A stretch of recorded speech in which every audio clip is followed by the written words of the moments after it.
وکفا وسلام علی عباده الذین اصطفى اما بعد فاعوذ باللہ من الشیطان الرجیم بسم اللہ الرحمن الرحیم۔ معزز محترم محتشم سامعین حضرات، 12 مئی بروز جمعرات 2022 بعد نماز فجر کا یہ درس حدیث مصطفیٰ یہ صلی اللہ علیہ وآلہ وسلم کا عنوان ہے باقیات الصالحات، اور اس کی یہ قسط نمبر 35 یا 36 ہے، 36 ہے، 35 نہیں ہے، 36 پیش کرنے کی سعادت حاصل کر رہا ہوں۔ اور عنوان ہے اس کا ضمنی کہ جمعے والے دن نبی کریم پڑھیے صلی اللہ علیہ وآلہ وسلم کے معمولات مبارکہ کیا تھے، اس کی یہ قسط نمبر 6 پیش کر رہا ہوں۔ اور تقریباً کل تک 17 اعمال بیان ہو چکے ہیں کہ جمعے والے دن جو نبی کریم صلی اللہ علیہ وآلہ وسلم نے کیے ہیں اور امت کو حکم فرمائے ہیں۔ آج ہم شروع کر رہے ہیں 18ویں سے۔ تو 18واں عمل ہے جمعے کی نماز اول وقت میں پڑھنا۔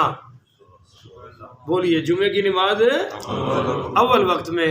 حضرت انس بن مالک رضی اللہ تعالی عنہ بیان کرتے ہیں کہ کان یصلی الجمعۃ حین تمیل الشمس، کہ نبی کریم صلی اللہ علیہ وسلم جمعے کی نماز اس وقت پڑھتے تھے جب سورج زائل ہو جاتا تھا، یعنی جب زوال کا وقت ختم ہو جاتا تھا اور ظہر کا شروع ہوتا تھا، اسی وقت نماز جمعہ ادا کر لی جاتی تھی۔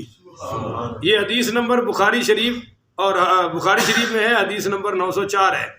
حضرت انس بن مالک رضی اللہ تعالیٰ عنہ کا بھی اسی مقام پر حدیث نمبر 905 پر بخاری شریف میں قول موجود ہے کہ کننا نبکر بالجمعۃ ونقیل بعد الجمعۃ، کہ ہم جمعے کی نماز جلدی اول وقت میں پڑھ لیا کرتے تھے۔ اس کی وجہ یہ ہے کہ ہم جمعہ کی نماز پڑھ کے قیلولہ کرتے تھے، یعنی جمعہ کی نماز پڑھ کے ہم آرام کرتے تھے۔ جمعے کی نماز کس وقت پڑھنی چاہیے، اس میں فقہائے احناف کے 2 قول ہیں۔ پہلا قول یہ ہے کہ ظہر کی نماز کی طرح جمعے کی نماز میں بھی سردی میں جلدی پڑھنا اور گرمی میں ابراد کرنا، یعنی تھوڑی سی لیٹ کر لینا گرمیوں میں بہتر ہے۔ اور دوسرا قول یہ ہے کہ سردی گرمی دونوں موسموں میں جمعہ جلدی پڑھنا چاہیے، تاخیر کسی موسم میں بھی مستحب نہیں ہے۔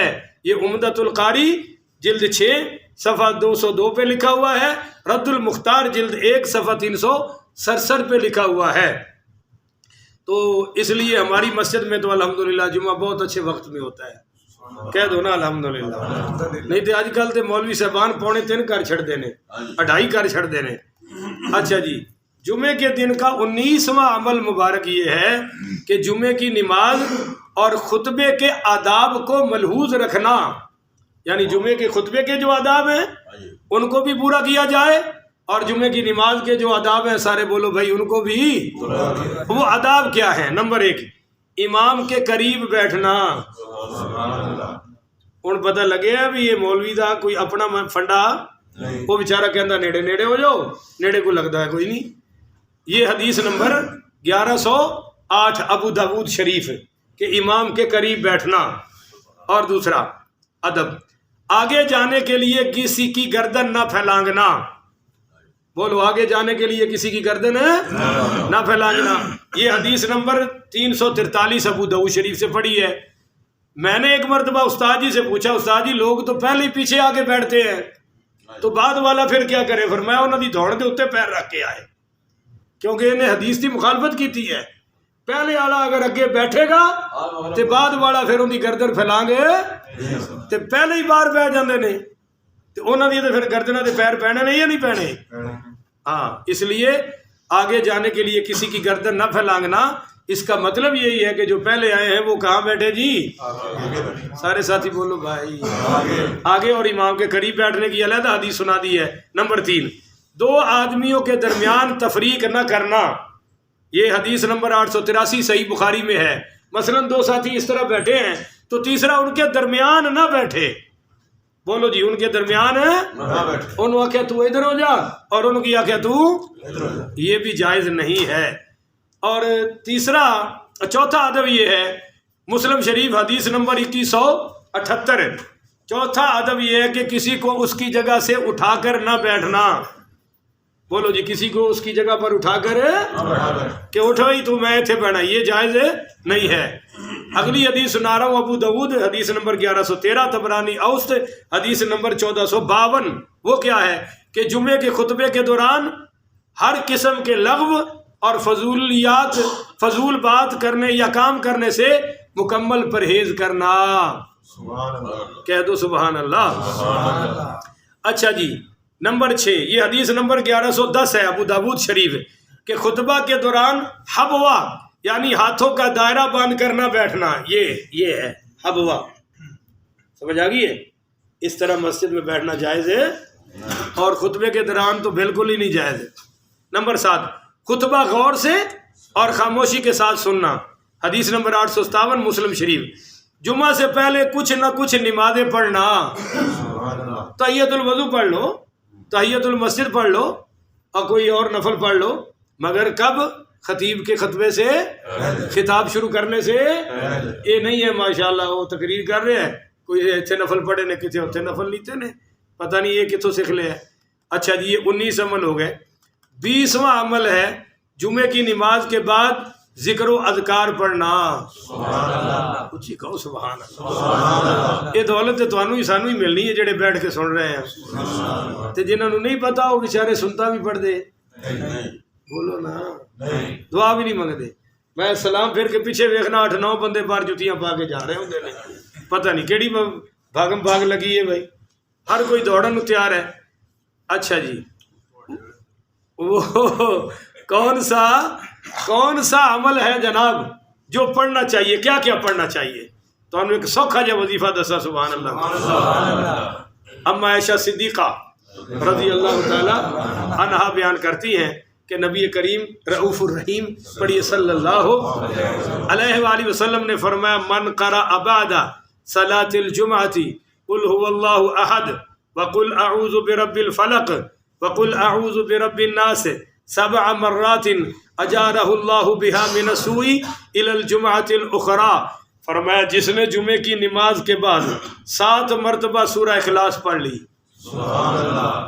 سورہ اخلاص کیڑی ہے؟ قل هو اللہ احد, اور 7 مرتبہ سورہ فلق پڑھی, قل اعوذ برب الفلق, اور 7 مرتبہ قل اعوذ برب الناس سورہ ناس پڑھ لی.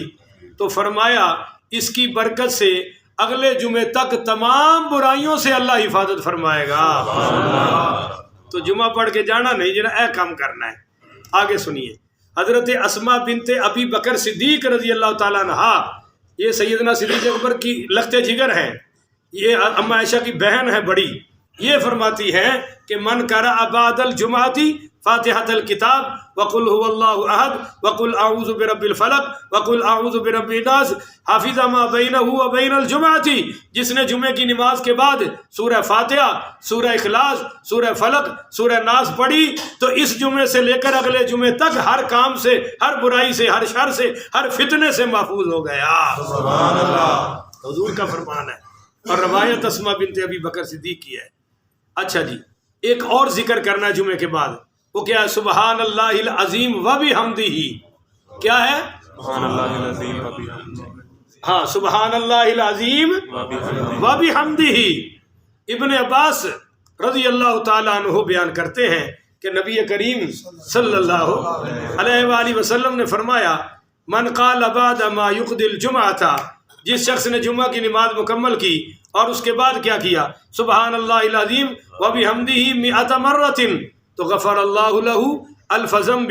اس کے بعد اس نے سبحان اللہ العظیم و بحمدہ یہ 100 مرتبہ پڑھا تو اللہ تعالیٰ اس کے 1000 گناہ, اور آگے سنیے, وَلِوَالِدَيْهِ 24,000 ذنب, اور اس کے والدین کے 24,000 گناہ اللہ معاف فرما دیتا ہے. گاج کے کہو سبحان اللہ. 21واں عمل جمعۃ المبارک کے دن یہ ہے کہ جمعے کے دن 7 کام کرنے چاہیے. بولو جی کتنے؟ 7. اگر ساتوں کے ساتھ نہ ہو سکے, ان میں سے 1 2 3 بھی ہو جائیں تو انشاءاللہ کام بن جائے گا. پہلا, مریض کی عیادت کرنا. کہو سبحان اللہ. امیر دی یا غریب بھی شامل ہے, ماڑا بھی شامل ہے نا. نمبر 2, جنازے میں حاضر ہونا. نمبر 3 روزہ رکھنا، نمبر 4 جمعے کی نماز پڑھنا، نمبر 5 غلام آزاد کرنا، اس غلام آزاد کرنے کی آگے شرح کر دوں گا، نمبر 6 نکاح میں شرکت کرنا، اور نمبر 7 صدقہ کرنا۔ اب ان کے بارے میں حدیث سماعت فرمائیے۔ حضرت ابو سعید خدری رضی اللہ تعالی عنہ بیان کرتے ہیں کہ سرکار مدینہ صلی اللہ علیہ وآلہ وسلم نے فرمایا کہ خمس من عملہن فی یوم کتبہ اللہ من اہل الجنہ۔ آپ صلی اللہ علیہ وسلم نے فرمایا 5 اعمال ایسے ہیں جو اگر کوئی شخص کسی دن بھی کر لے اللہ تعالیٰ اس کا نام اہل جنت میں لکھ دیتے ہیں۔ 5 کام۔ من عاد مریضا، نمبر 1 مریض کی عیادت کرنا، وشہید جنازتن اور جنازے میں حاضر ہونا، وصام یومن اور روزہ رکھنا، وراح یوم الجمعتی وآتق رقبۃ، فرمایا اس دن اگر روزہ رکھا اور جمعے کے لیے بھی چلا گیا اور غلام آزاد کیا تو سمجھ لو کہ اللہ نے اس کا نام اہل جنت میں لکھ دیا ہے۔ 5 کام ہو گئے جی۔ ابو سعید خدری رضی اللہ تعالیٰ عنہ سے ایک اور حدیث مروی ہے کہ سرکار دو عالم صلی اللہ علیہ وآلہ وسلم نے فرمایا من وافق صیام یوم الجمعتی، کہ جس شخص نے جمعے کے دن روزہ رکھا، وعاد مریضاً مریض کی عیادت کی، وشہید جنازتاً اور جنازے میں شرکت کی، وتصدق اور صدقہ کیا، وآتق رقبتاً غلام آزاد کیا، وجبت لہ الجنت ذالک اليوم انشاء اللہ، تو فرمایا اللہ کے حکم سے اللہ کی رضا سے اس پر جنت واجب ہو گئی ہے۔ کہو ذرا سبحان اللہ۔ حضرت ابو امامہ رضی اللہ تعالیٰ عنہ نقل کرتے ہیں کہ سرکار دو عالم صلی اللہ علیہ وآلہ وسلم نے فرمایا من صلی الجمعۃ وصام یومہ وعاد مریضا وشہید جنازۃ وشہید نکاحا وجبت لہ الجنہ، جس نے جمعے کی نماز پڑھی، روزہ رکھا، مریض کی عیادت کی اور جنازے میں حاضر ہوا اور نکاح میں شرکت کی تو فرمایا اس کے لیے جنت واجب ہو گئی ہے۔ طبرانی اوسط حدیث نمبر 2334 ہے۔ اللہ تعالیٰ ہمیں یہ کام کرنے کی توفیق عطا فرمائے۔ اب میں نے یہ جو کہا اور حدیث میں آ رہا ہے کہ غلام آزاد کرنا، تو اب آپ کو پتہ ہے کہ غلاموں والا کام تو بولو نا نہیں ہے، تو کچھ اعمال ایسے ہیں اگر ہم کر لیں تو ہمارے نامہ اعمال میں غلام آزاد کرنے کا ثواب لکھا جائے گا۔ اس پر حدیثیں سناتا ہوں۔ پہلی حدیث ہے 6592 طبرانی اوسط، کسی مسلمان کو پانی پلانا، کہہ دو سبحان اللہ، یہ غلام آزاد کرانے کا ثواب ہے۔ نمبر 2 حدیث نمبر ہے 19386 اور حدیث کی کتاب کا نام ہے مصنف ابن ابی شیبہ۔ اللہ کے راستے میں دشمن پر تیر یا گولی چلانا، اللہ کے راستے میں، سیاسی جماعتوں کی خاطر نہیں، تو اس کو بھی غلام آزاد کرنے کا ثواب ہے۔ اچھا جی، نمبر 3 بخاری شریف حدیث نمبر 6403، فرمایا سرکار دو عالم علیہ الصلوۃ والسلام نے کہ چوتھا کلمہ 100 مرتبہ پڑھنا 10 غلام آزاد کرنے کے برابر ثواب ہے۔ نمبر 4 یہ حدیث نمبر 22194 ہے مسند احمد کہ فجر کے بعد طلوع آفتاب تک اللہ کے ذکر میں مصروف رہنا یہ بھی غلام آزاد کرنے کا ثواب ہے۔ نمبر 5 حدیث نمبر 22194 اور حدیث کا کتاب کا نام ہے مسند احمد ابن حنبل، فرمایا عصر کے بعد غروب شمس تک ذکر وغیرہ میں مشغول رہنا روزانہ، سمجھ لو غلام آزاد کرنے کا ثواب ہے۔ نمبر 6 کسی کو دودھ حاصل کرنے کے لیے بکری فراہم کرنا، نہیں ہولی آکی ہے سبحان اللہ، اسی احمد درویش صاحب دی منت نہیں کر دے۔ حدیث نمبر ہے 1957 اور کتاب کا نام ہے ترمذی شریف، کہ کسی کو دودھ حاصل کرنے کے لیے بکری فراہم کرنا یہ بھی غلام آزاد کرنے کا ثواب ہے، ہو سکتا ہے زور تک آئی جائے۔